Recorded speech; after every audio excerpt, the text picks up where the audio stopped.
All right, so we've got him set up. This one vent here is giving him some security. I've taken wax and secured the cup to the base. Now, that doesn't mean you can just start swinging this thing around. I would say at this point also, I'm doing this on the board. There are also, I mentioned ceramic shell. You would not put it to the board. You would run, the gates would come from what we'll call, right now it's looking like the top, but it'll be the bottom when we're pouring, would come from there, and then the vents would come down to the very edge of the cup, and you would hold that and dip it. Now there's also another method I've used, the solid investment, where you also don't put it on a board. You prep the flask separately, and then you hold on to, and it has the same sort of thing where the vents are going to this, and you pour a little bit of investment in, and you set it in there, and someone holds it while you pour more investment around it and such. It has the advantage of you being able to move a little bit when the investment is still liquid, that you might knock some bubbles off. But anyway, this method has worked less disasters, I'll say. The other one is a little bit more tricky to just dip it in. Anyhow, so I'm going to put vents, and you want to put vents everywhere air can get trapped. And we'll just demonstrate one right here, and I'm going to use the straw to stretch out the little bit of venting wax I have. I can even use just this wax. So I'm going to stick a little bit of wax kind of in the bottom of this straw, so I can have that, and I can stick that to the board.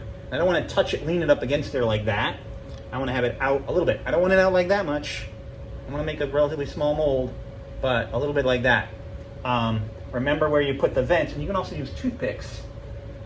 I lost my toothpicks. Well, I had one.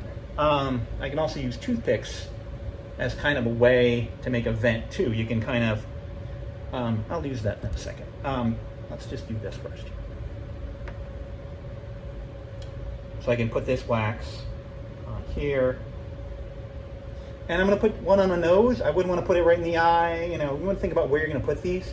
Now, in some ways, the more venting, the better. But then you also remember, you got to take them off. General rule: if you want as much volume openings going out as you do going in to make everything flow in. It's like having doors open or windows open. Or you can imagine people going through. If you have like 5 doors going into a room that people have to walk in, and then 1 door going out, they're going to get stuck. It's going to slow everything down, as opposed to 5 doors and 5 doors. So if you have this mass of, like, we'll say 2 of these 1/2-inch ones and 1 of these 1/4-inch ones, so 1 of these is like 4 of those, or actually 8 of those. But you want, if you start calculating, you got a lot of vents. But you want to think about, 1 vent it will cause the metal to go through very slowly. So you want multiple ones, and you also want backup for things that might go wrong. So I'm using the soldering iron just to kind of gently, now the plastic, too hot and moved it around. So you want to, when you do something, and I want to make it easy to clean this off, so I can cut this little connection off. I'm getting close to the chin. I'm going to let that cool before I touch it again. Actually, I lied. I'm going to go down here and just do this. I don't think I should disrupt that.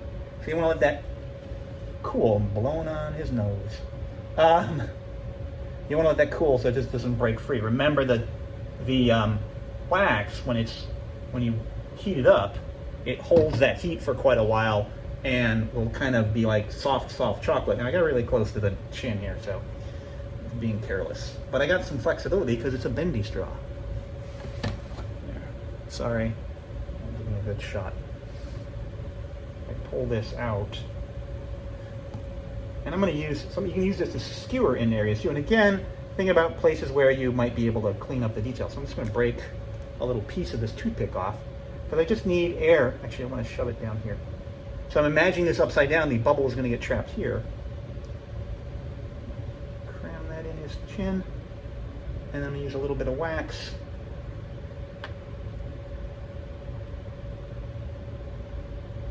That out a little bit so it doesn't fall against the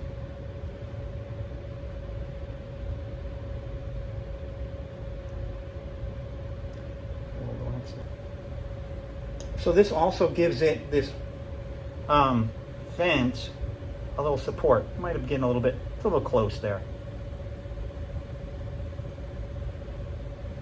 What will happen, you'll get cracking in the mold and you'll get flashing thin metal that'll fill that. That's relatively easy to crawl. The worst thing to have happen in the investment mold is it cracks so much that it shifts around, so that like that, you know, where the crack is, the metal is at a different level.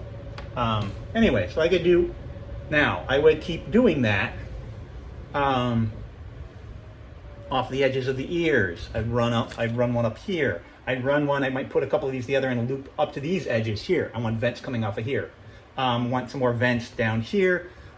Same thing on the other side. I would vent off of his, the toothpick again, I could vent off of his mustache there because it sticks out quite a bit. Anywhere where bubble air is going to get trapped inside there. Tops of ears, edges here, these edges up here.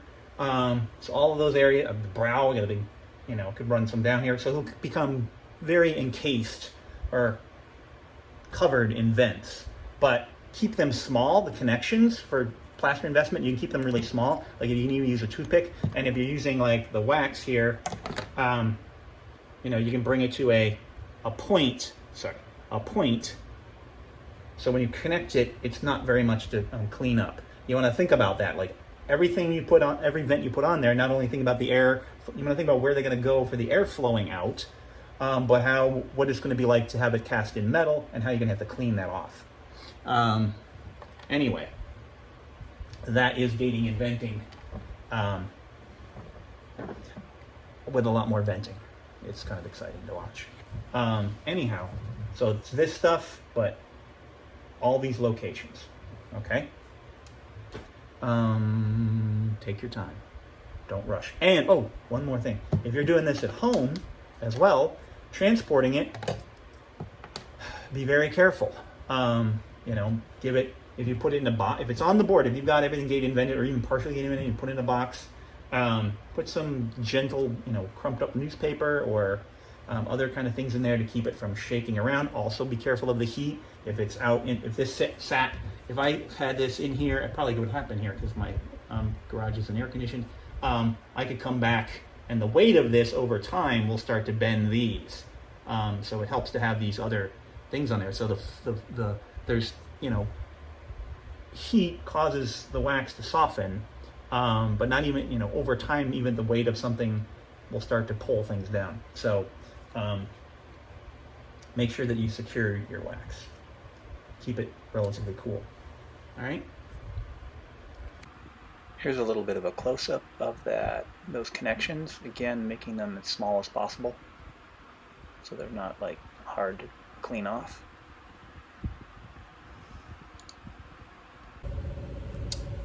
One more thing, one other thing. This part, the top, I could do this in a separate mold, or I could add a gate on here and kind of gate it off. I don't want it, this is important, I don't want it lower than the bottom, which this will be the bottom of the cup when we're pouring it, below that, because that's where the molten metal is going to be flowing through. We'll keep this filled, but it's better off for it to be a little higher up like this. Get out of the way. Okay. Some people would even kind of add it onto the top like this, kind of gates to that and vent off of that. It's a long way for the metal to go. We're already stretching it. Anyway, this part, you know, you definitely don't want things down in there because that's going to get fried more also. There'd be probably more cracking around the cup area. So you wouldn't want it down like that because it would flow, that would be kind of more flashing, the excessive metal that would crack and fill those spots. So just be aware of that. Anyway, you can always do it separately in another small mold. Especially if it's turned out that you were making this mold bigger and heavier, just making a separate little mold easier to deal with. All right? Don't spin your thing.